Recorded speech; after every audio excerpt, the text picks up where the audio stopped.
Okay, so on formulas and functions,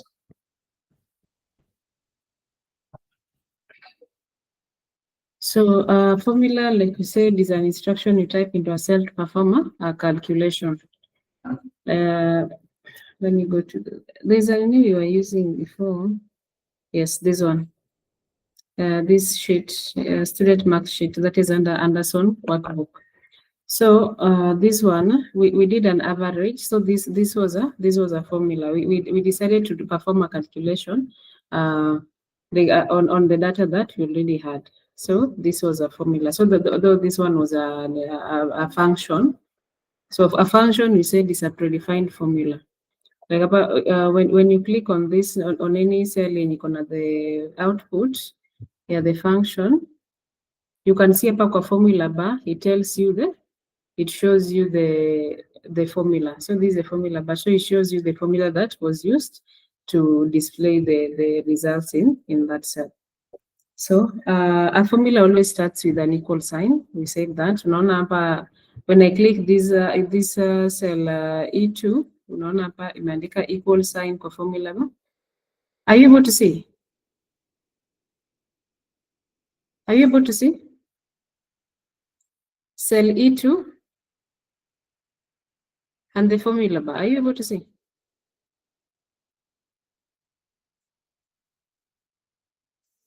Benja, you're not seeing. Lillian?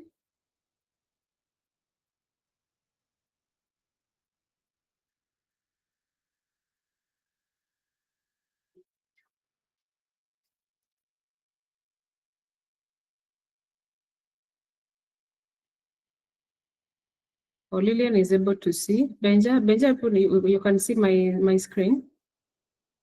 Okay. So when you click up for this area average, this is cell E3. You can see upper kwa formula by displays the formula, and every formula it starts with an equal sign.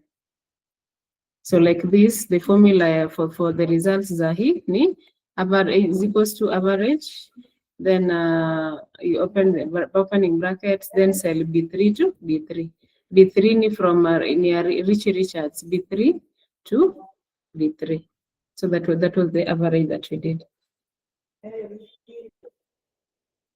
So let's just say when you're doing a formula in Excel, you do not use the exact values for the ones you want. Like you use the cell references. So cell references here cell reference is like a cell address. So the cell reference upper is like it's B3 to B3. So that is what you do.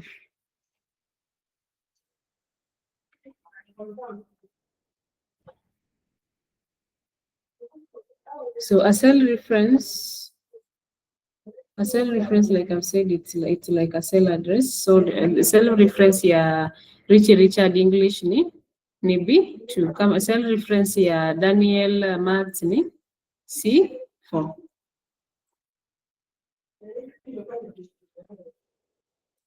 Yes, so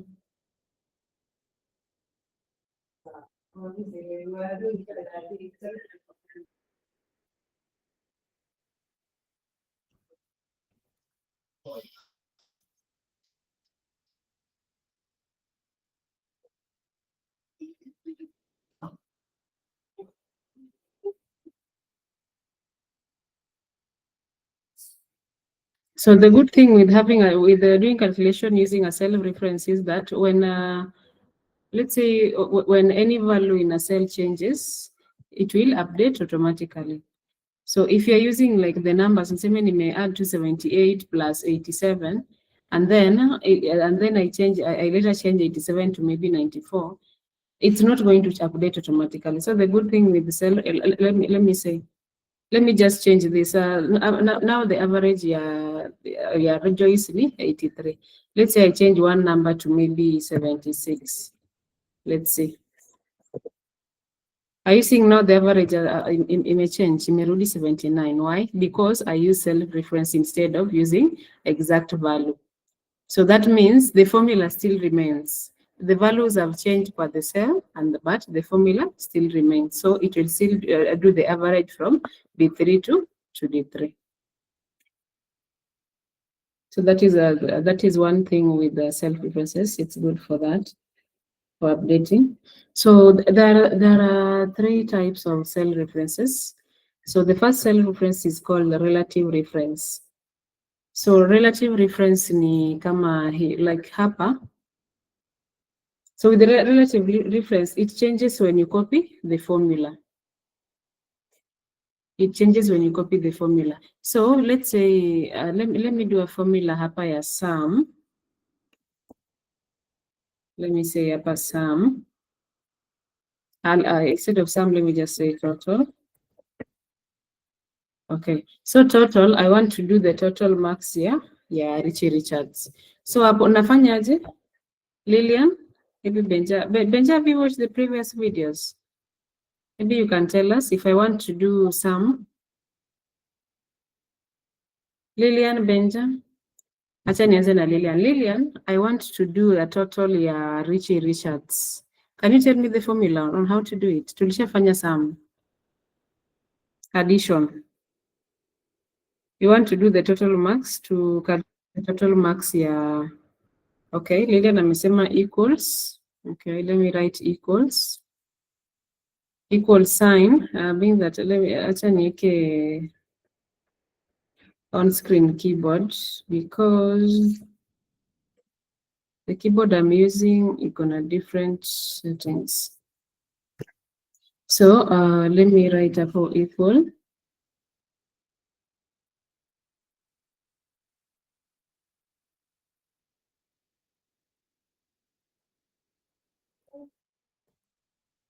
Equal then what, Lillian?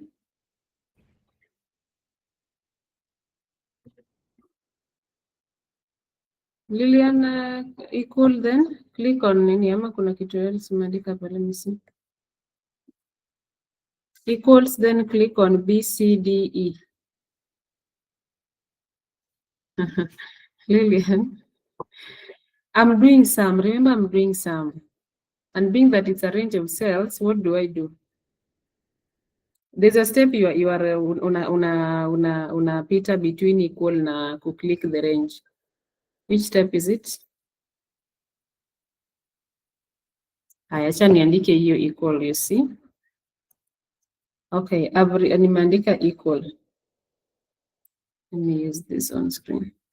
Haya, can you see nimeandika equal sign? Then what? Select a cell and type. And then there's a bracket. Remember, I want to do sum. What do I do? What do you do when you want to do a summation? Select. Yes, you are right there, but there's a step. Kuna step unapita hapo. Nishaandika equal sign, then what? What will tell our function that it's maybe it's a sum or addition or subtraction? What do I do? Or what do I write or type? You add. Or the bracket is automatic, you told me. Yeah, but what comes before the brackets? Equal sum. Yes, sum. So let me write sum. And then, yeah. So there I can do a range. You are saying from B to E, but B, I only want to do the total marks here, Richie Richards, not the plus the average, just the total marks. So which cell range should I go for? Yeah, Richie Richards. For Richie Richards sum, you go to B, C, D. B? B, C, and D. Tell me the cell reference. You unaongelea columns. Or the cell reference is the cell address. Yes. So B2. Yes, B2. B2. And D2. B2, C2, and D2. Good. So sorry about that. Let me just Control Z. So let me write up equal to again, then sum.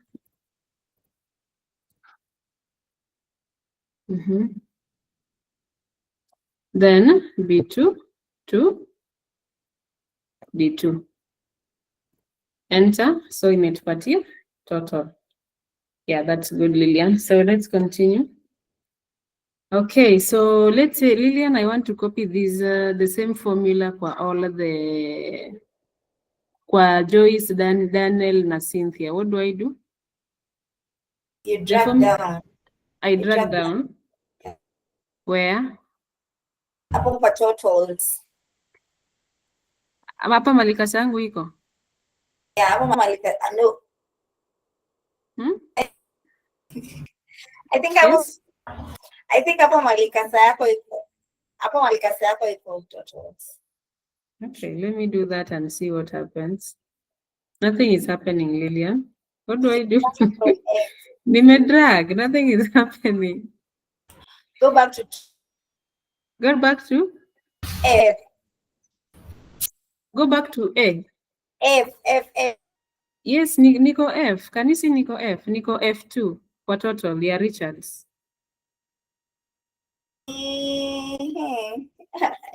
So you go to totals and then you drag down. See, you can see I'm Nico for total. See, I'm dragging down. Nothing is happening. I want to copy this formula. Where do I know you are right. I should be dragging it down, but where should I drag down, or what should I drag down? Stop. Yes, umesahau. Oh, okay. Hapa let me zoom tena. This one. Can you see this nini? Hapa hivi nini imechange. Ni bottom ni bottom right. Ama the corner ya the bottom right. Can you see that? Alien, are you able to see? Yes, I can see. Yeah, so that is where you drag down, because when you look on a when you drag down from Harper, like there's nothing happening. It's like you're selecting the cells. But if you drag down from here, you'll see the difference. Yeah. Now you see their values. Yes. Yes. So the sum, unaona the formula imechange. The sum ilikuwa hapa, the first total. Let me just reduce kidogo. Tuone the nini. The first total, unaona the formula that tulieka ni from sum B2 to D2. But now unaona the upper formula may change to sum B3 to D3. The same with sum B4 to D4. So when you drag down, it copies the formula, but the cell nini zina apply to the cells within that row, like the cell reference zenye ziko chini. It doesn't copy the same thing. So with the relative reference, it changes when you copy the formula. Like hapa, the original formula was in F2. Yeah, Richards. And then the range was B2 to D2. But when you copy down the formula, it imekuja B3 to D3. And also hapa B4 to D4, and then B5 to D5. That is a relative reference. That is a relative cell reference. It changes when you copy the formula. Umeelewa hapo. Benjamin, are we together? Benjamin? Okay, acha niulize Benjamin swali nisikie kama tuko pamoja ukweli. Benjamin, can you tell me the cell reference ya, let me check hapa. Can you tell me the cell reference ya Joyce Science? Benjamin, you can type if you're not able to talk. Can you tell me the cell reference ya Benjamin? Sorry, Benjamin. Yeah, Joyce Science.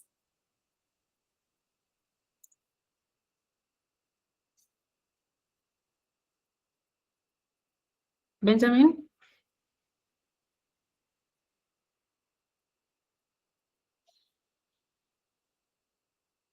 D3, okay, that's good. So Joyce Science is D3. Okay, I think we are together, so we can continue. Okay. So whenever you copy down a formula, Excel adjusts automatically. So that is relative cell reference. So we also have another cell reference called absolute reference. So absolute reference does not change when copied. absolute reference does not change when copied.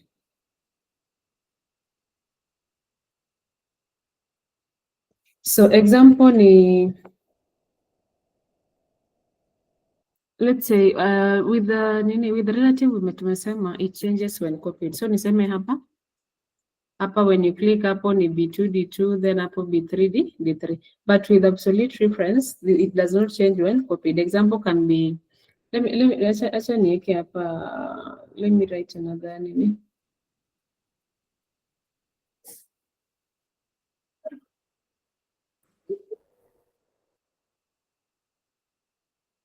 So let's say absolute reference. Acha niweke another.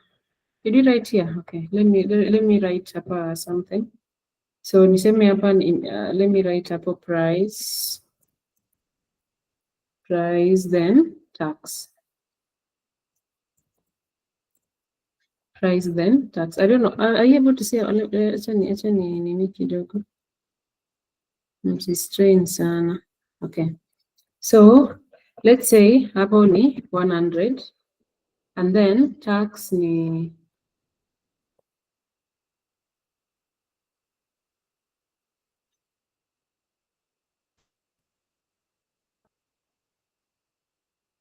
tax tuseme hapa ni 16%.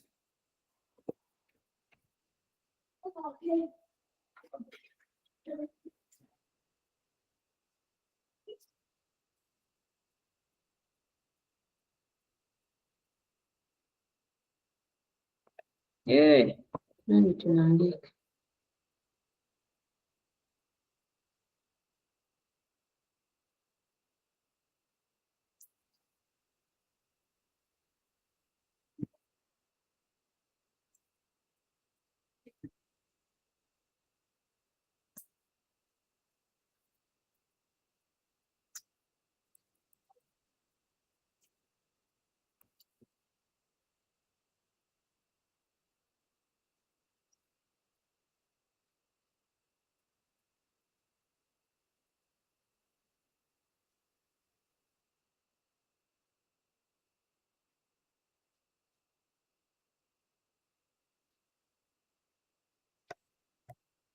So let me write here there 0.16.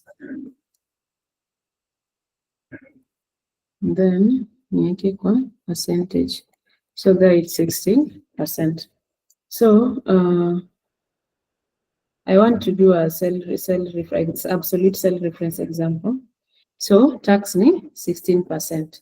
Let's say hapa ni maybe niweke price, another price to maybe 300. Then hapa niweke maybe 250. So in C,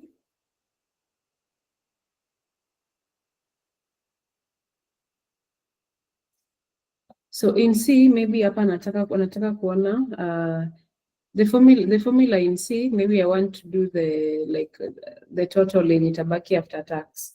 So hapa I can do, honestly I'll be multiplying. I'm doing an example here, self-referencing. So I'll be multiplying. Let me use the on-screen keyboard. We start with an equal to, and then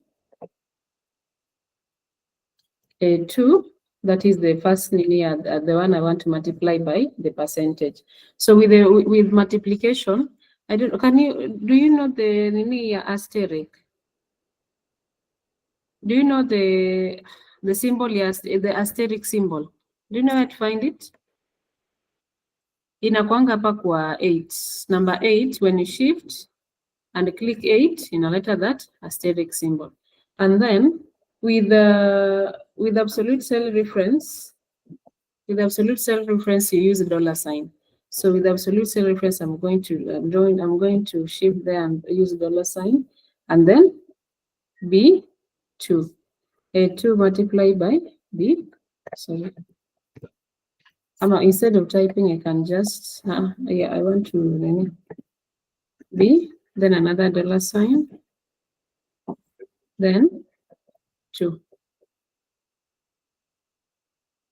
A2, I don't know if you're seeing what I'm doing. This is absolute cell reference. That with the relative cell reference, I said when you drag down. Let me enter first, then you can see what I'm talking about.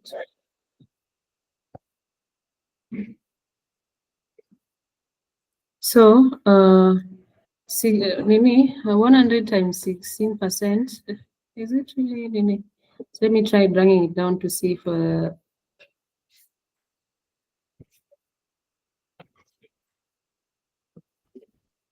have you seen? Like hapa, kwa the formula ni A2 times $sign B $2. So this is B2. And then hapa, unaona the row, the cell may change. That is A2, A3 may change, but the tax is fixed. The address ya tax is fixed. Bado imebaki B2. And then hapa pia hapa kwa 250 pia unaona ni A4 imechange, but bado imebaki B2. So that is absolute cell reference.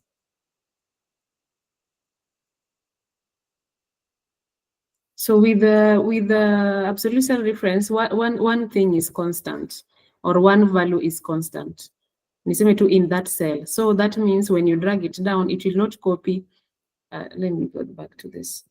Tukilikuwa hapa, when we drag down from the formula hapa, unaona tukikuja hapa, it change hapa ilikuwa B3, B2 to D2, and then hapa imekuwa B3 to D3. But if you come here, unaona the nini was 16, and then hapa ikakuwa 16. Then we also have 48. Sasa hii imekuwa 300 by 16%. So, and the 40 is also 250 by 16%. So A4 yes, it may change, but the tax, the constant value that you do not want to change, imebaki hapa. I don't know. Lilian, are we together? Vitamin? Unanielewa ama nijaribu tena? Yes. Lilian, unanielewa? Ati? Sielewi.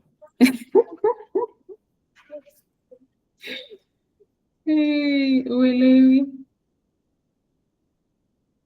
Okay, let's try that again. Hapo kwa $sign. Hapo kwa $sign. That is like with the absolute references, like with the relative reference, you can do it. You can do it with relative reference. You can do it maybe for this normal calculation, something that doesn't require constant like value. So with absolute, you use them for fixed tax rates. You can use to calculate fixed exchange rates, fixed commission, a constant value. So let's say you have a money ya kuchange currency. Currency change from maybe to Kenyan shillings to US dollars. Then let's say hapa you have different names za watu. We have their name, then the amount they have, and then that amount you want to change it to maybe you want to convert it to dollars. Hapa utaeka the exchange rate. Exchange rate will be fixed. It will not be different from one person to another. So when you ukieka exchange rate, that means itakuwa fixed. That means it's a constant value. So you'll be able to calculate. Let's say even an example, maybe you have a salary. Si kuna huanga na salary ranges.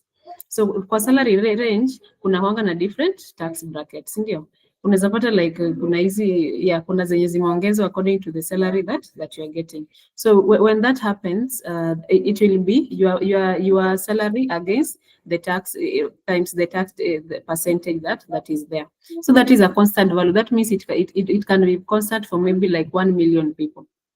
So once it is constant like that, you cannot go every person like nisema unatumia Excel, so like nisema hapo mandeka tena 16%, no. You can just have it in a constant cell, like a constant value in a cell, and then you use absolute reference to not change that cell.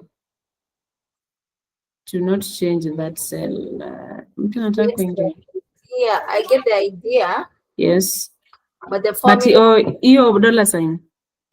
Formula. Okay, that is just like the formula. That is the formula. So unaona, when we were doing average, it had its own formula. Even some ulikuwa average unaandika is equals to average, then you unaweka to cell range. Some pia that is just the hiyo kutumia dollar sign is just the formula. So when you use a dollar sign, it communicates to the wajua the computer, yes, ni graphical user interface, but it has its own language. So being that it's that is a predefined formula. It's a predefined thing. That means it is already there. It is known with the within the Excel. So when you press that formula, that means it communicates to the Excel that you do not want this cell or this value to be changed across. So that is why you use that. You use that. That is why you use that dollar sign. Let's say, for example, maybe for niseme hapa niweke. Let me just add another value here. Let's say hapa niweke maybe two. Let me just even say 23. It's not a percentage. It's just let me just write 16 again. 16. No, 0.16. 0.16, and then I change it to percentage. Or I can just leave it like that. So if I not change, let me just not change it. So let's say I want to do a multiplication for price na 0.16. Ndio.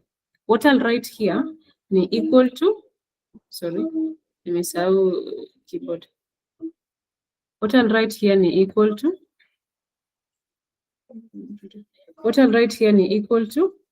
say this cell A1, that is sorry, A3, then asterisk. Asterisk nilisema, unajua Lilian, unajua asterisk maliko kwa keyboard? Lilian, do you know where the asterisk symbol is? Kwa 8. Yes. Yeah, do you have your laptop? 8. Yeah. Yes. Shift yeah, 8. The shift, then you click. You 8. Shift 8, then that asterisk symbol inakuja. So by 0.13 unaona imeniletea 48 bado. You see? Lilian, umeona hapa ilikuwa 48 because nilitumia absolute reference. Yes? Leo unasemaje? Nasema you had delayed kidogo, like I think ilikuwa imehang or something. I highlight. Nasema the moment you were pressing ilikuwa imehang, imerudi. Oh, so unaona? Are you able to see my screen? Yes. Yes, so that was multiplication, right? So let's say hapa I have another value, yeah, 0. I'm going to use a different number so you can see the difference. 0.1, maybe 7. Let's say 1.9, right? So when I do that, unaona hapa already I used the formula ya multiplication that is equals to A3 times B3. Right? So when I drag down, let's say I want to copy that formula. Hapa we copied the formula, na B2 was constant because we use dollar sign. But hapa, being that we don't want it to be, it's not a constant value, we can just drag down. So let's drag down, we see. So unaona hapa imekuwa 47.5. Ukiangalia hapa juu ni kwa formula ba ni A4 multiply by B4. But unaona hapa, we used a different value. I don't know if you're getting me. Umeelewa hapo? I'm getting you, but I would have preferred you explain for the dollar sign. Because this one I'm getting, the point I'm getting is, if you use a asterisk, yeah? If you use a asterisk, you can drag down the code it's not absolute, it's a relative cell. Tuka hiyo. Normal multiplication is a relative reference. Yeah. So for the absolute one, you use the dollar sign because it's constant. Then again, I am lost at, you don't drag down? I drag down. You didn't see me drag down. Oh yeah, you drag down, but then you don't need to repeat yourself. That is the point. That is the point. Okay, what I mean here is, let's say even this 16% was in a like upper kwa price. Let's say 16% ilikuwa. So acha niandike hapo 0.16 and then hapa ndio niweke value, niseme hata 300, si ndio? So nikiweka formula hapa, so niseme, though I think it's going to give me an image like it's different formats, but let's just continue. Hizo errors pia unafaa kujua. So let's say hapo anataka kuandika that formula, si ndio? I want to do the tax, nione tax itakuwa ngapi. So hapo itakuwa sasa hapo like I did, being that a 5,000 itakuwa constant, now I'm going to write dollar. Now I'm going to write dollar sign A, then another dollar 5, then asterisk B 5. Then if you enter, it's going to give me 48 yenye ilikuwa nayo hapo. I don't know if you are getting. Unaona hapa the cell ilikuwa A3 na B2. But hapa sasa this point nimechange to nini? Ikakuwa A5 to na B5. So the cell that is called the value that is constant in a cell. Sasa that cell address ndio unaika inakuwa na that dollar sign. Dollar sign, I mean, it's just a, unaona, nilisema ni predefined function or a predefined formula. So it's already something that exists. That is a language that if you communicate with nini, ukiandika hapo, ni tu venye hapa ni a 4 time na asterisk, a 4 asterisk before. It will multiply. With some, unaandika, you can write a plus or you can just write sum. That is a predefined formula. So with absolute reference, that is how you do it. The cell that you want to be constant, that means it will be referenced constantly. Maybe with 100 other cells, itategemea that value. That cell address ndio unaanza. So unaanza dollar sign column, then dollar sign row. Tulisema kwa cell address ama cell reference kuna column letter na row number. So the column ndo inaanza kama the one niko hapa nayo ni C, niko kwa column C, row 4. So that's why inakuwa C4. Siji kama umeelewa hiyo dollar sign na Lilian. It's a predefined formula. It already exists. It's something that is there. So once you use it, it will know what you want. It will calculate exactly what you want. It's just like using a plus sign or a multiplication or a division sign. Are you getting me?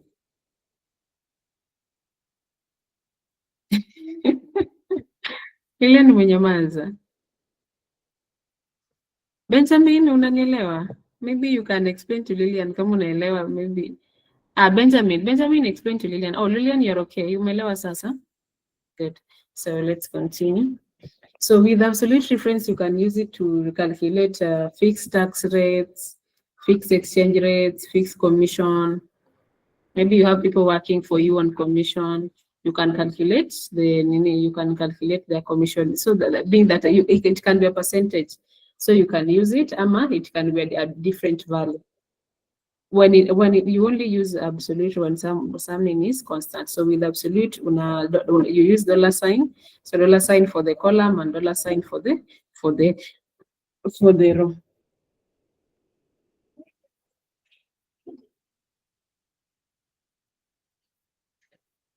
So whenever you copy down a formula, that yenye umeka absolute reference, that cell yenye umeka absolute, that means it's constant, it doesn't change, it remains.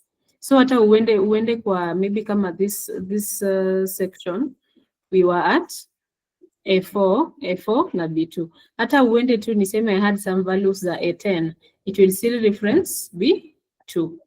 So that is about absolute referencing.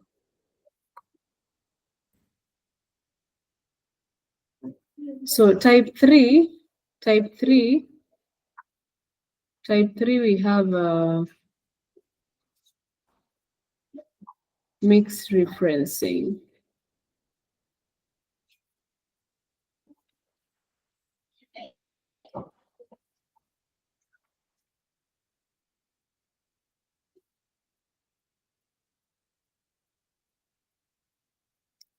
We have mixed reference. So with mixed referencing, we have half fixed, half changing. Half fixed, half changing. Kizungu leo, kizungu haifiki jamani, kizungu. Mtu ashaiongea English na uelewi anasema nini? Yes.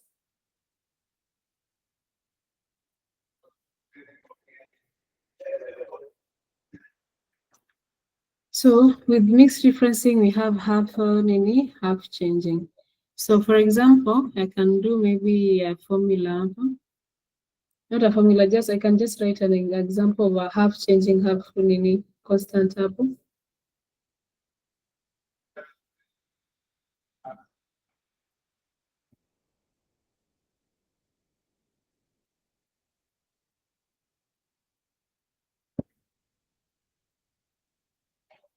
So example, niseme hapa niandike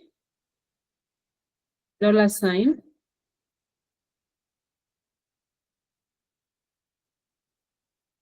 Let me use my unscripted keyboard. A $sign, then 1. So a $sign then 1 means the row is fixed, but the column changes. I don't know if you're getting me. With mixed reference, we have absolute. No, with the referencing, we have the normal reference, that is the relative referencing, that it changes when formula is copied down. We have absolute referencing, where when copied down, the nini doesn't change. Or maybe the row can change, but the column doesn't change, or the column can change, but the row doesn't change. So with mixed referencing, it's both of relative and absolute. So that means nikiandika hapo a $sign 1, that means the row, the column changes, but the row is fixed. It does not change. Also, acha niandike hapa chini. You can also write, you can also click $sign a, then 1. So in this example, the column is fixed, but the row changes. Are we together? Lillian, are we together?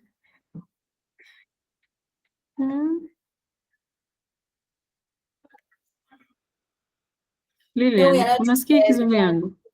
Nasikia kizungu yako, Yes. Tanganya. Like the row changes, the column does not change. Tena kidogo kidogo the column changes, does not change. Okay, being that it's mixed, that means it's using both absolute and relative reference.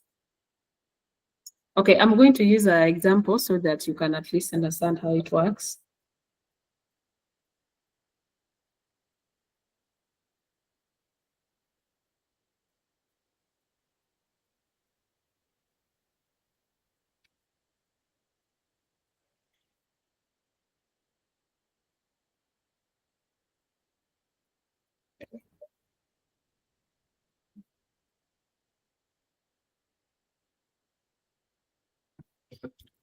Okay, so let me do this example. Ni gani tena tujaandika kitu? Sheet 3, hatuna anything kwa sheet 3, okay. Let's do something up. So let's say I want to create a table.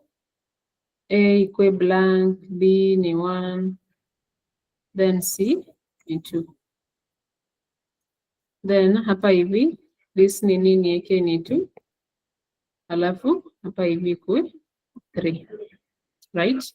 So with the mix nini, I can write, maybe in B2, I can write, this is B2, and write equal sign, $A2, $A2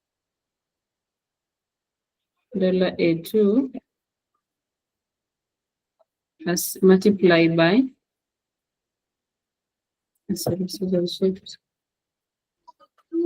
multiplied by B $1.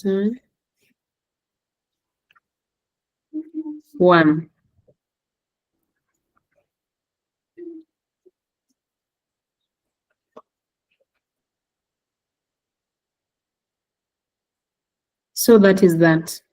So that means with this formula nimeandika hapa, A2,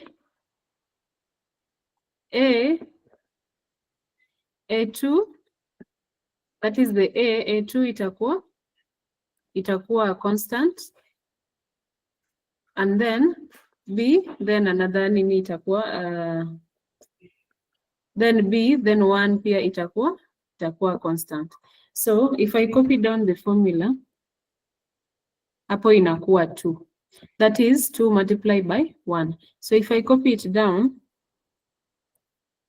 it's going to be 3. So inakuwa 3 multiplied by 1. Let's see the formula hapa. So inakuwa A3 multiplied by B1.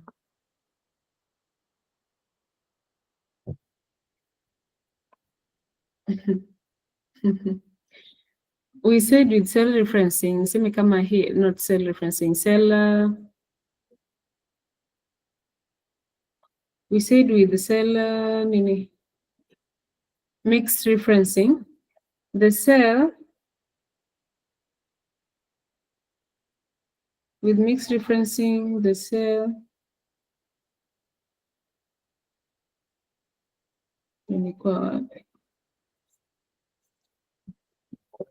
nikiweka like this one ni $A2.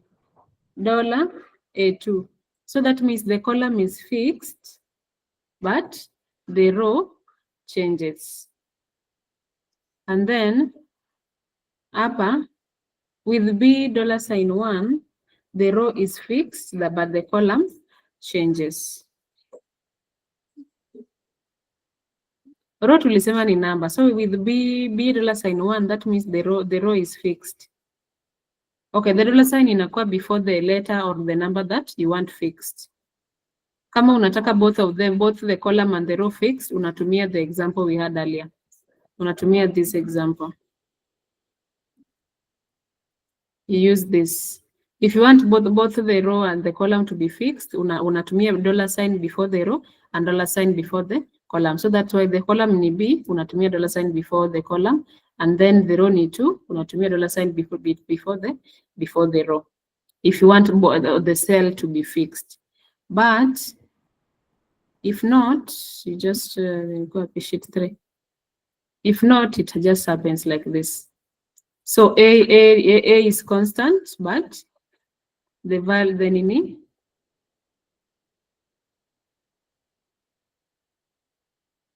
hapa hivi inarudi 3. So that means if you copy it down, it does like that. I don't worry. If you are not into the sana pia, you won't be using this much, but it's just good to know.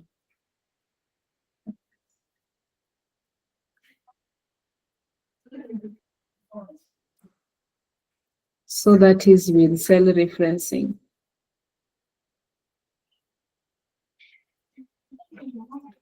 Those are the 2 examples of cell referencing.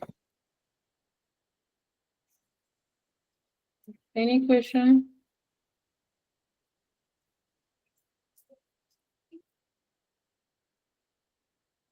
Do we have a question? Kama you don't know what to ask about. Unachanganya.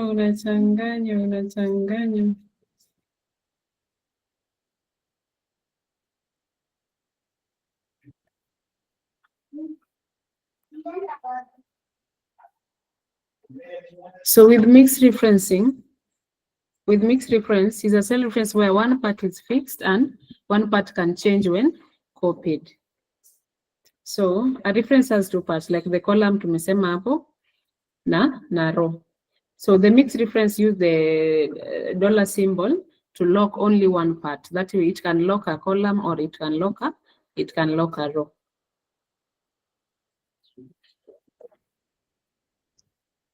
So liseme kama this example ni $A then 2. So that means imelock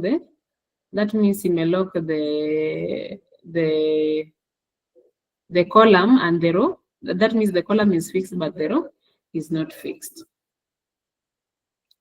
So when copied, the column letter like hapa when copied, like hapa venye nilicopy hapa, the row changes. Unaona kama this formula ilikuwa $A2 then times B $1. So this when copied, the nini changes. Let's say hapa the row changes. The row changes but the column stays the same. This formula ilikuwa A3 na B3 na B1. So if I click down here, then the row number changes but the nini inakuwa constant. Hapa sasa, hapa ilikuwa A2, hapa then ni B1. Hapa ikakuwa sasa inakuwa 3 times 1. The column imechange, the column imekuwa constant but the row imechange.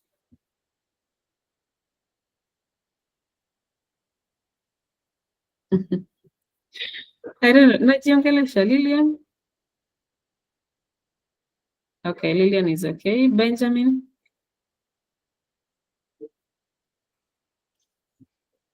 uko sawa?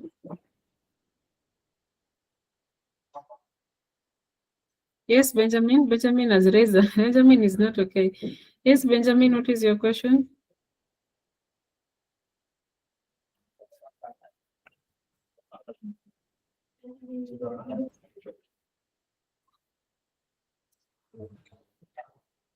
Benjamin, what is your question?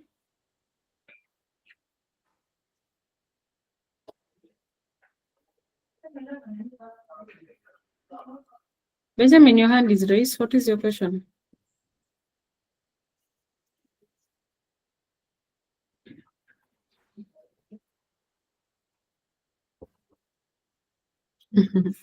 Oh, I'm a type. Why? You want to see? Why are you using dollar symbol? Oh, okay. That is just like the formula, predefined formula. Kama like using a plus sign or a minus sign. So if you use a minus sign, it will just know unatumia. When you're using a minus sign, it will just know you are using. You want to do a subtraction. When you're using a plus sign, itajua you want to do an addition. Same with asterisk, it will just know you want to do the multiplication, and then the forward slash unataka kufanya division. So that is just a predefined formula of how it works.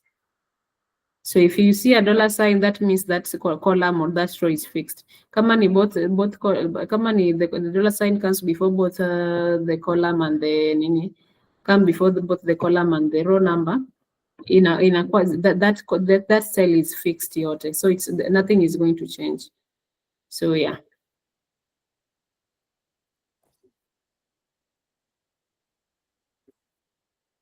Okay.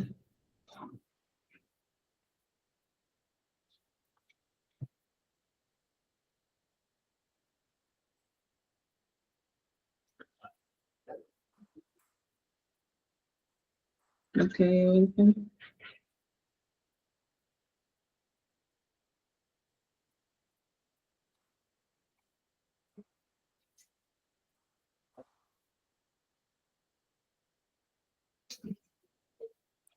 So that was on references. Let's look at functions.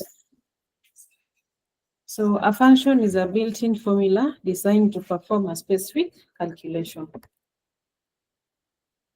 So we've been using a function before, like for this student marks, this sheet here, student marks, we used a function. Kama hapa kwa total, we used a sum function. Hapa kwa average, we used an average function. So the general syntax for function is just, if you can see hapa kwa formula bar, in equal sign, then the function, and then arguments. Arguments inakuwa in bracket. As you can see, B2 to the cell range imekuwa in brackets. So inakuwa the equal sign first, the function, and then, so average hapa is the function. Kama ni total, hapa ni sum is the function. So hapa inakuwa B2 to D2. Unaona nikiklik hapo ina highlight, I'll write the cell range that we used.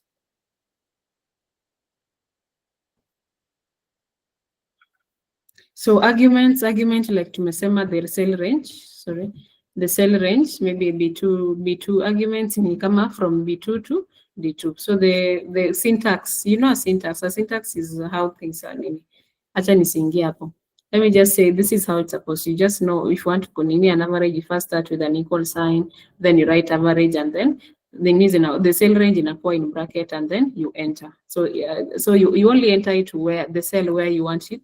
You want the formula to be in, or to display the results of that function. So you can use it on you can use a argument, maybe a single cell, or it can be a range like it may be B2 to D2, or it can be a number, or it can be a condition. So summation, sum tumefanya. So I'm not going to repeat that. Kwa sum tumefanya sum. If you don't know how to do sum, Ama we try again. Are you okay with doing sum? Lillian, Benjamin, are you okay with the sum? Addition? Yes, Benjamin is okay. Lillian, are you okay with addition? Okay, let's continue. Let's continue. Okay, the next is average. We've done average. This is the function here, average. You write is equals to average, then you open bracket B2, the cell range. You can type, but let me just write something here. I'm not going to enter, just writing so you can see. So when you type up equal sign, then ukaandika anza tu kuandika average, it will be bringing you options. So let's say badala kumaliza kuclick, you just write, then you open brackets, and then instead of dragging through the cell range from B2 to D2, I can just write B2, and then I write colon, and then D2. It's still the same thing. Rona already made select, and then you close that, the brackets. So those are the arguments. Is equals to, then average is the function, and then arguments, that is where you want the function to be applied. Let me just delete that. Okay, so we've done average. Are you okay with average, Lillian? Lillian Benjamin, are you okay with average? To do an average.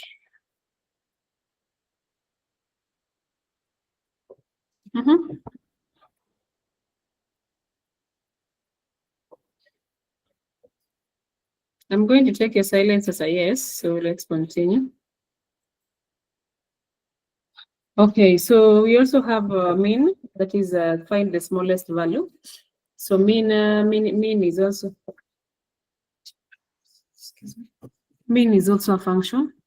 So if you want to find mean, that is minimum, the smallest value. Maybe I want to find the smallest value between equal Max Richard. So I'll just write equal sign, then mean. You write mean. Already, unaona hapa, these are functions already that zinakuja. Once you start writing something, it will tell you, it will show you. So you can just double click on it for you to be displayed there. Already nakujaga na opening bracket. So there, maybe I want to do range this Richard Bado to that. You close, or you can just enter. Are you seeing? Niseme hapa niandike hapa minimum.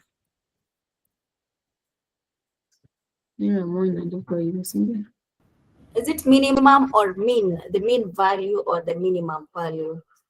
The minimum value. It's mean is short form. Oh, this minimum. Okay. Yes, the minimum value. Mean is short. Mean is short form. I thought you're talking about mean. MEAN. Oh, mean. Mean No. Oh, mean is also another function on its own. But no, I'm not talking about mean. Oh, that is mean. That is also another calculation on its own. Okay. Yeah, but yeah, I was talking about MIN. That is the smallest value or the smallest number within the range that you selected. Like kama range yetu ni from B2 to D2. These are the smallest value for Richard, that is 89, 54 na 84. Itakuwa 54. So if I drag this down, it's going to do the same formula for all this. And then unapata kwa Joyce itakuwa 76 because ni 78, 76, 95. Kwa nani itakuwa 67, that is 67, 94, 95. Then kwa Cynthia itakuwa 48 because it's the minimum value between among 58 na between 58 na 89. So that is how to find the minimums. It is like the smallest value.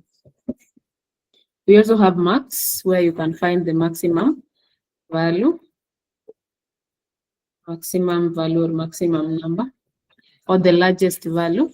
So maximum is still, can you guess the formula ya maximum, nani Lilian ama Benjamin?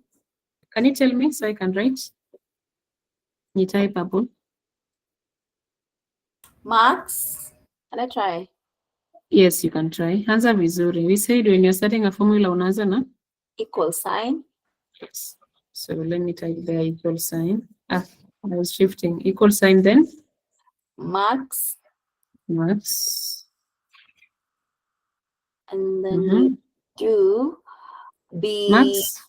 B. We do B2. B2 to D2. Okay. So you can close or you can just enter. So let me just close and enter. So imetupatia the maximum value between 89, 54 na 84. So if I drag down, if I copy the formula down, it's going to do the same kwa all these other students. So we also have a function called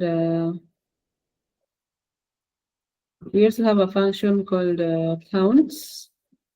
So count counts numbers only. So let me write here count. So count counts numbers only. So it's still the same. You write equal sign, then count. Nakuletea option hapo, and then unaweka the range. So nikiweka hapo the range, enter, inaniletea 3.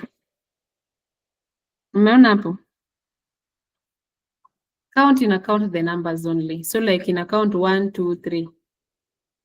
Maybe you want to know the numbers that are there. So hapa inanipatia 3. It's going to bring 3 kwa zote because yeah, let me see again. If I drag it down, it's going to bring 3. So count ni 3 zote. So it counts the numbers only. Umeelewa hapo? Counting. Benjamin, sawa? Good. So let's continue.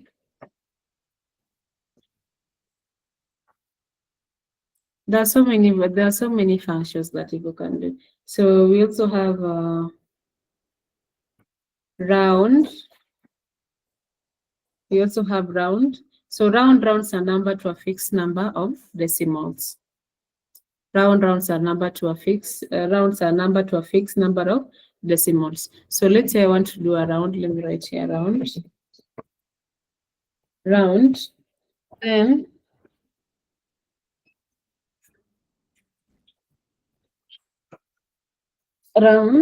then I write here. So I want to round. Unaona like this iko na decimal points, ndio? maybe iko like how many decimal points, and then I want to make it only 2 decimal points. So nitaandika hapo equal sign round, equal sign round. Then yes, inanipatia option hapa. I click on it, and then I want to hiyo E2, then unaweka comma maybe to, and then you write 2.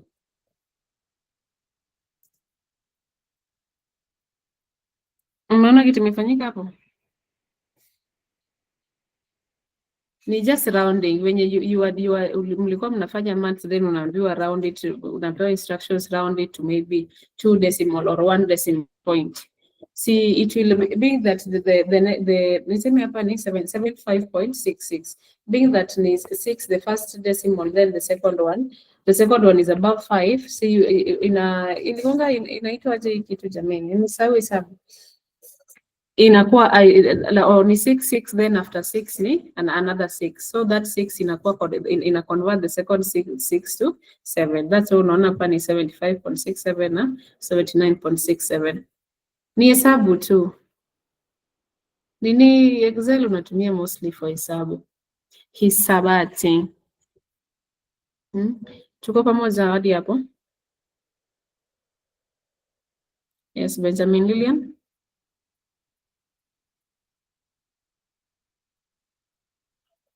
Good.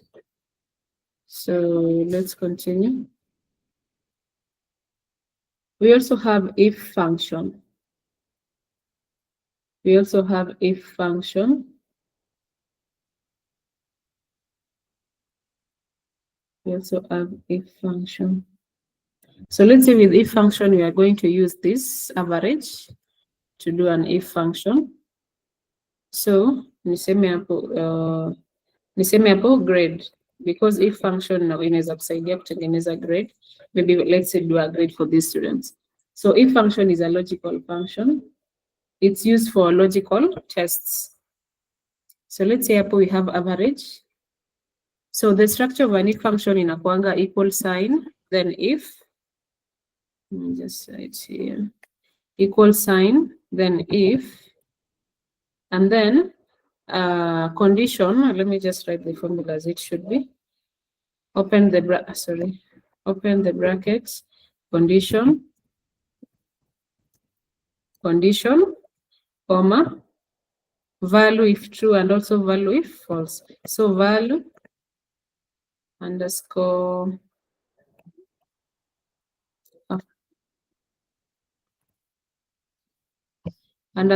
if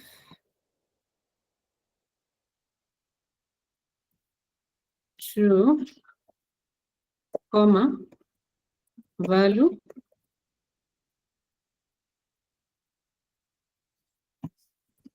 if false.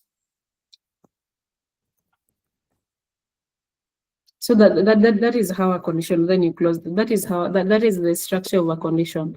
So when we use it for, let's say like we are using it for these marks, India, so we'll be using the average. So we can say maybe unaonanga like kunakuanga na range in 844. I don't know how they do them, but in 844 ilikuanga maybe from 50 to 60 iko na grade yake from nini. So unapata the different grades. You can have a grade A, B, C, D, hivyo and E.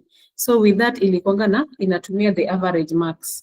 Unapata if you have 54 points, maybe uko na B minor. If you have how many points you have this and this. So if function uses the same logic. It's a logical. It is used for logical text. So let's say, for example, we have average 75, 79, 82, 65. So I want us to write a condition.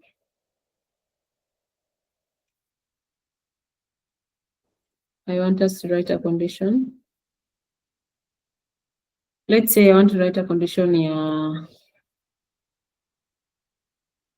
Yeah, you open the nini there. We double click, it's going to open that it's going to nini up opening brackets, and then I'm going to use average. So I'm going to use E. that this is E2. So if E2 is greater than or equal to,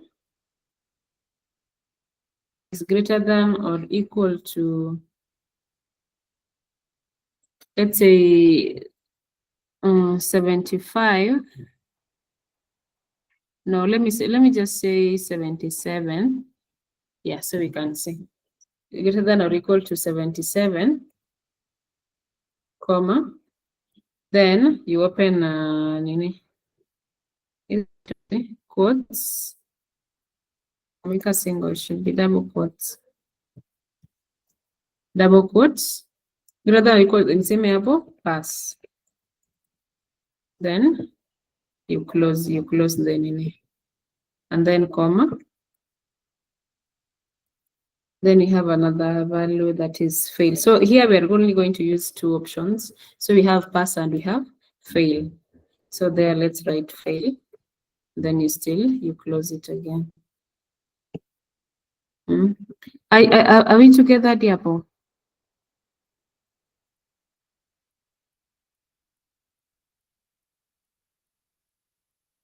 Yes, Benjamin, Lillian, are we together? When you're using an if function, so here we are using if function to do grade. So being that average is on is in column E, so I'm going to use Nini as the basis.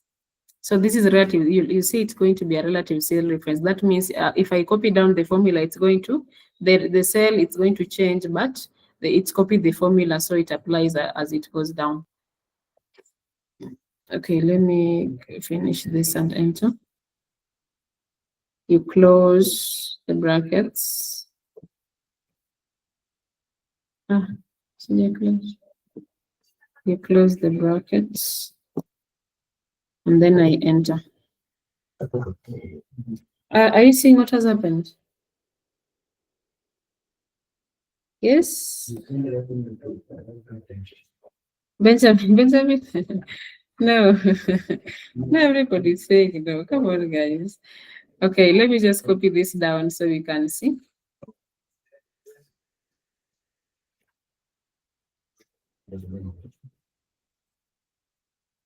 We said an if function is used for logical tests, logical tests. So nimeipatia condition. Tulisema an if function, you first give it a condition. So the condition ilikuwa if E2 tulisema ni average, we were using averages. If E2 is greater than or equal to 77, either sasa hapo nilitumia nini, so like inakuwa value I said the structure ni if then condition ni hii condition imekuwa E2 greater than or equal to 77, right? Then after writing a comma, you are giving it a function to indicate value is true. So if the value is true, inaipatia pass. If it is not true, that means value false, inaipatia fail. That's unaona fail imekuwa the second one. So, a question. Yes. A question. If E2 is greater than or equal to, umetumia ile sign ya nini ya hivi. Yeah, sign ya unasema hivi na kuona Lilian jameni. Yeah, sina najaribu kuangalia hapa kwa keyboard mali ndatoa hiyo sign ile ya arrow to the left. Oh, hiyo kwa keyboard iko nini? Hoja I'm using on-screen keyboard. I don't know kama it's the same, but kwa keyboard iko kwa unaona after M. Can you see M? Lilian, unaona M kwa keyboard? Yes, I can see M. Yes, after M kuna nini ya comma, then juu yake ni less than sign. As in hapo kwa greater than or equal to ni greater than sign na less than sign. So kwa greater than na less than sign ziko juu ya comma na full stop. Less than sign iko juu ya comma, then greater than sign iko juu ya full stop. Can you see that? Yes, I can see that. So my question is, you're just using greater than I remember that greater than or equal to inakwanga na line hapo chini. How do you do that on a computer? Because wewe unaweka tu hiyo greater than, less than, equal to. Huku unaiandika tu hivyo, unaiandika tu hivyo greater than then equal to kando yake. Okay. Yeah, unasema ile greater than then iko na underscore chini yake. Yes. No, hapa you just write it kando. Kwa first unaandika greater than and then equals to kando. Okay, I understood. Yes. Sounds. So you understand the function? I understand. Yes. So this function means if the value for average is greater than or equal to 77, that means it's going to start from 77. So the value, like mtu angekuwa na 77 hapa, angekuwa na inaitwaje, kwa grade ingempatia pass. So that greater than or equal to means that. So angekuwa na 77, so inaanzia 77 ikienda juu.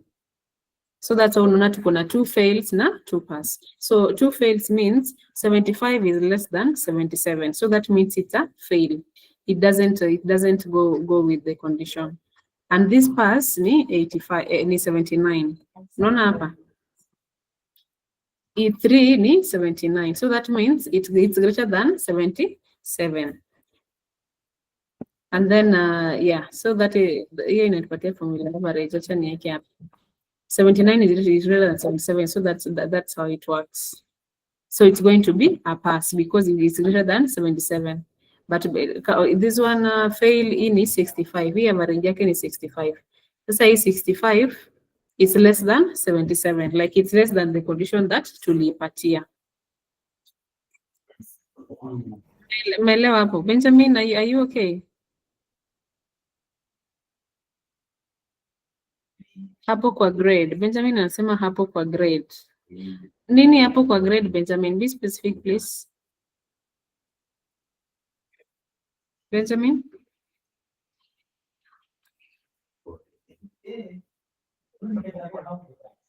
Benjamin? Hapo kwa grade. Umeelewa sasa? Nishaelewa, good. So, yeah.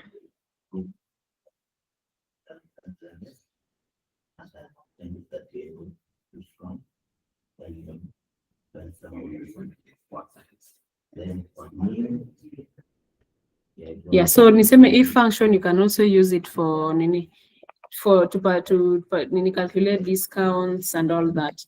So you just unatumia if function, you can use if and then you write something like the condition. Maybe you can to use a if function like nini.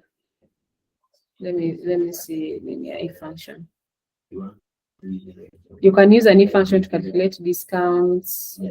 So let's say if a purchase is niseme hapa kwa price, ilikuwa price tulikuwa tunatumia pia. So I can use an if function in that if a purchase is greater than, niseme hapa is greater than 200, ama is greater than yeah, let me just say it's greater than 200, it's going to be given, the person is going to be given 10% discount. You can also calculate that. Unaonanga sometimes someone can tell you there is a discount of 10, maybe 5% or 10% when you purchase products that zenye zinaenda maybe up to 10,000.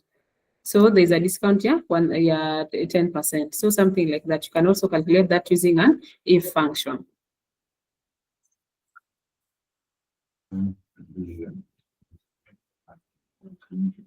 Yes, tuko pamoja. Let me go back to this. Yes, Benjamin, tuko pamoja. Okay.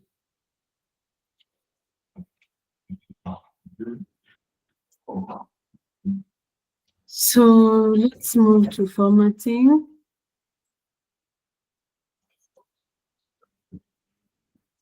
Let's move to formatting.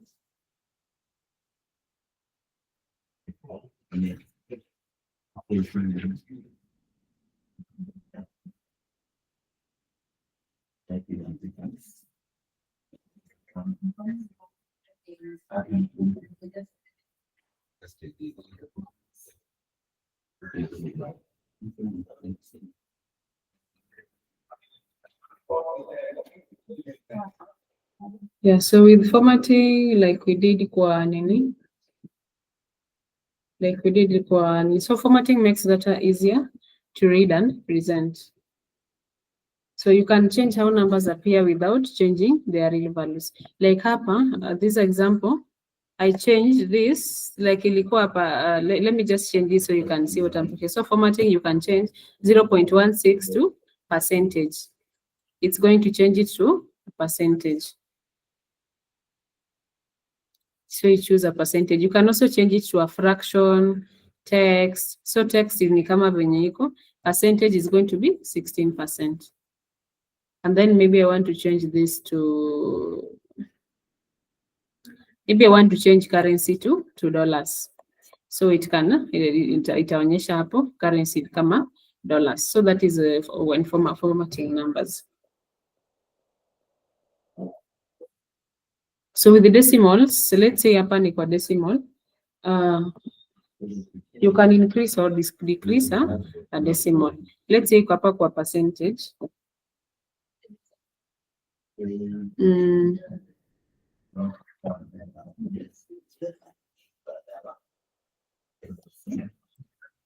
More number formats.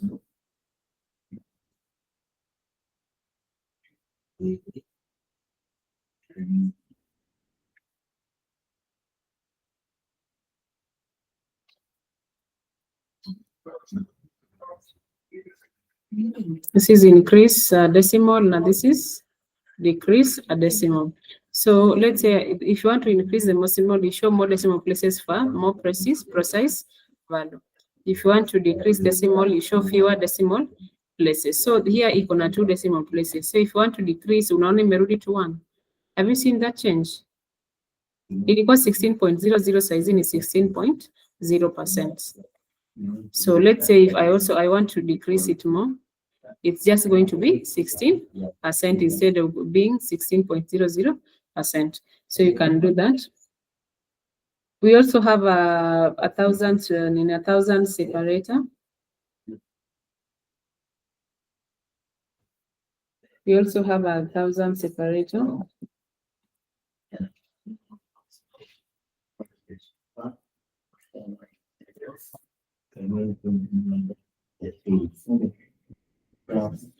We also have a 1,000 separator.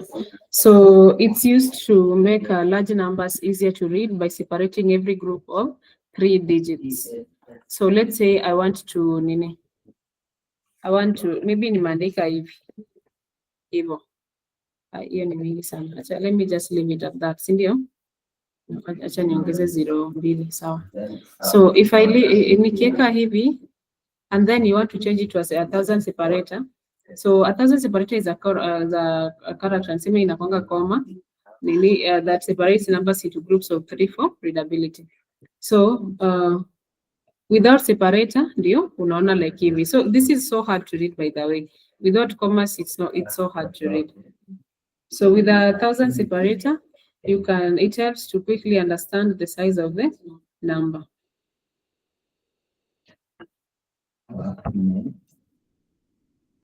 So let's say hapa kwa nini?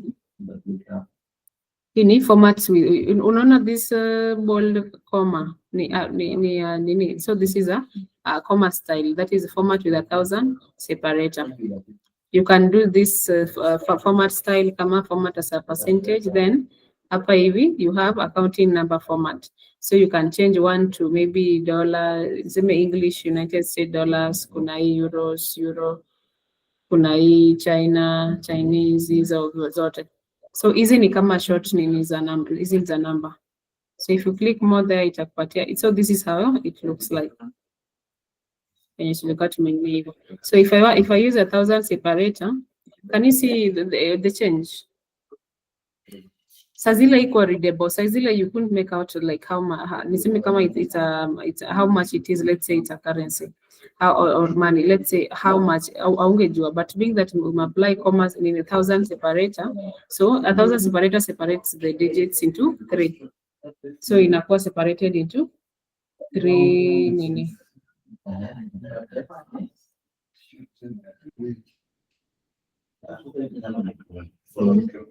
So let's say if you're told to apply a 1,000 separator to a cell, you know what to do or where to go to apply that change.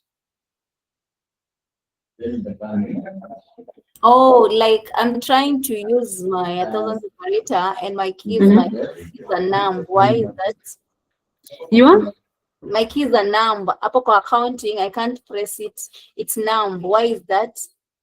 Oh, in gray hivi. Yeah. Is there any value in that cell that you want to change? Yep. I just Umandika, wrote numbers. I didn't like specify price, tax, that thing.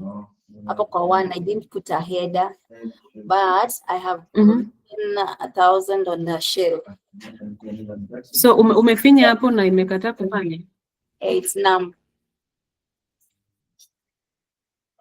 I don't know. It should work. Let me see. Let me try again. Okay.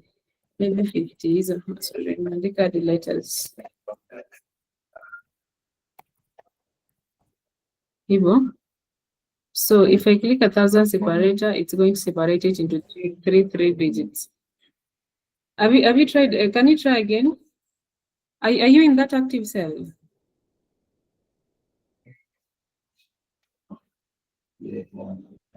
Yes, Lillian. Can you try again?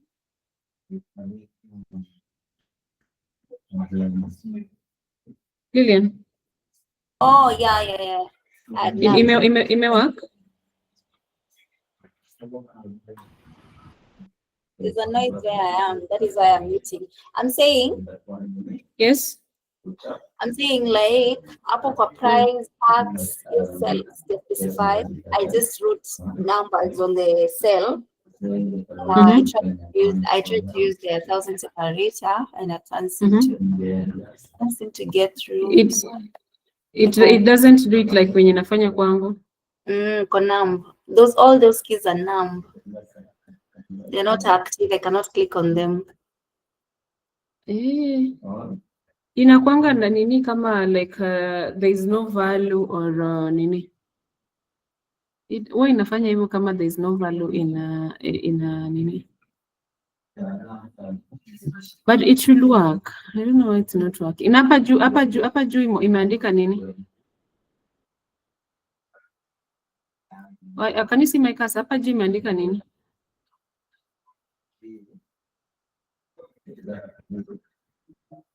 Lillian, can you see my cursor? Yeah, I can see your cursor. I'm saying imeandikaje? Hakuna. Let me go back. Ni Hapo blank. home, kila kitu ni numb. Niko home. It shouldn't be like that. Try write something on the nini. And then 1,000, right? Kitu kama hii ime happen tu sahi, but I think ime disappear. Oh yeah, I understand. Like I have gotten there. Like it's because I don't have predefined, like I don't have a nini predefined whatever I'm doing. Like something, month, dates, tax, whatever, on the A1. I have nothing. So I just wrote a random figure.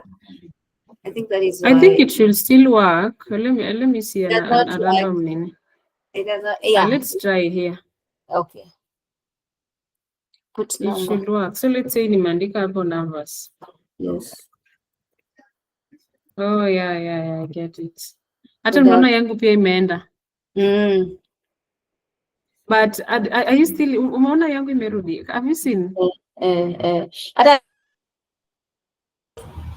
Hata mimi nimetry sasa venye uko na predefined things like a tax nini header, and then it may work. Like if you're doing something like in a sense you're not doing anything. Yeah, let's say when you're typing into I think you typed into a cell, but you didn't enter, like bado tu ilikuwa ndani bado unaandika something. So you didn't enter. So if I enter, like let me use that another example. Unaona when I'm typing hapa juu yote imekuwa gray. Can you see?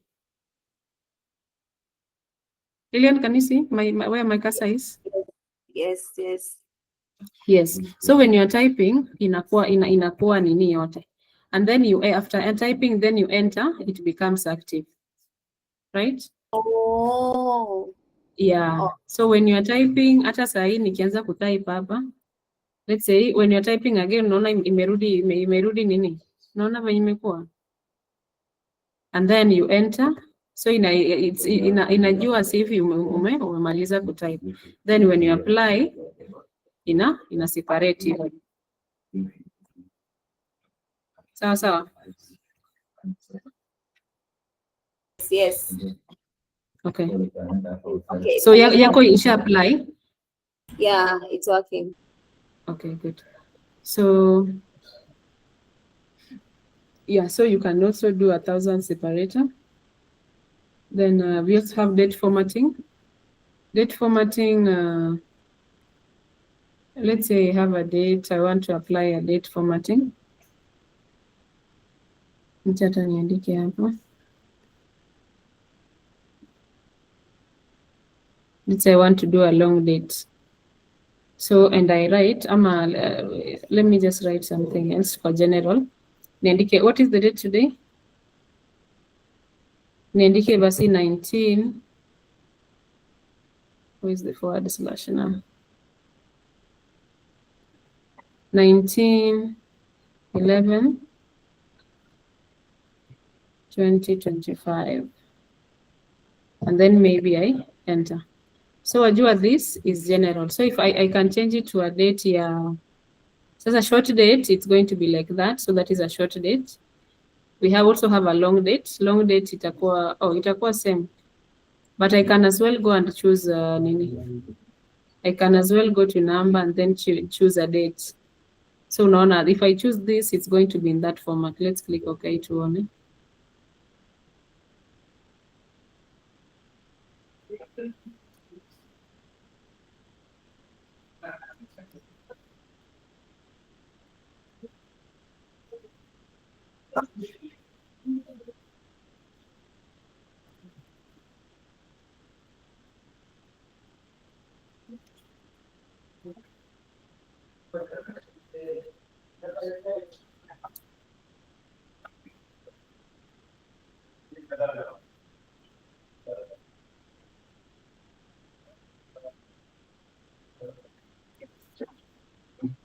So let's say in Mandika 5,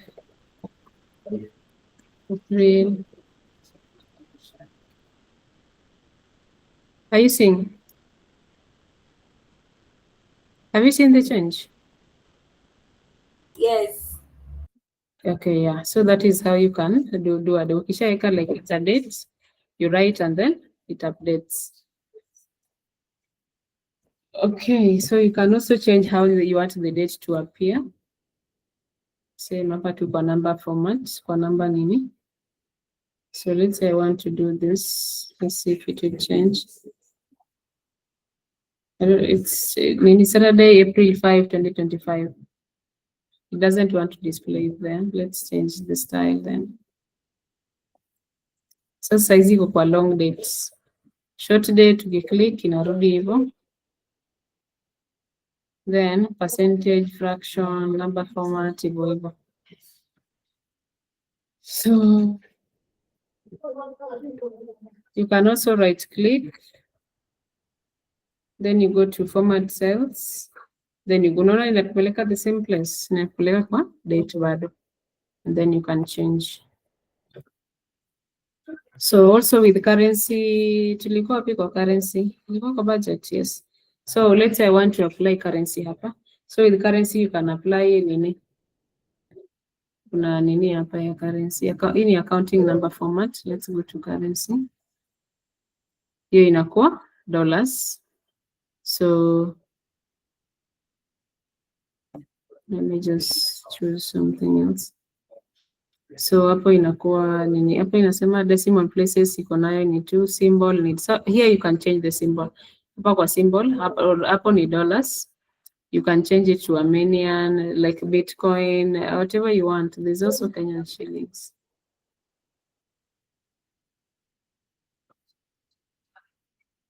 There's also Kenyan shillings. So you can change it to the currency that you want.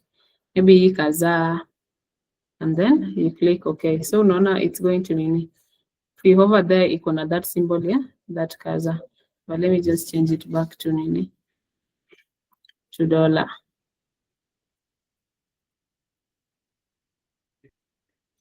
Yes, so percentages, we already did percentage hapa kwa studio. Ilikuwa wapi niliweka percentage? Yeah, we already did percentages hapa. Na hii, you can as well do this to make a percentage. It's going to be 19%. Yes, any questions? Any questions? Any questions? Lilian, Benjamin, do you have a question?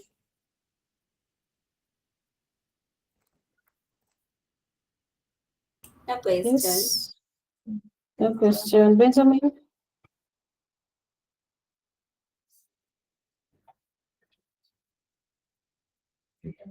Benjamin, do you have a question? Okay, then.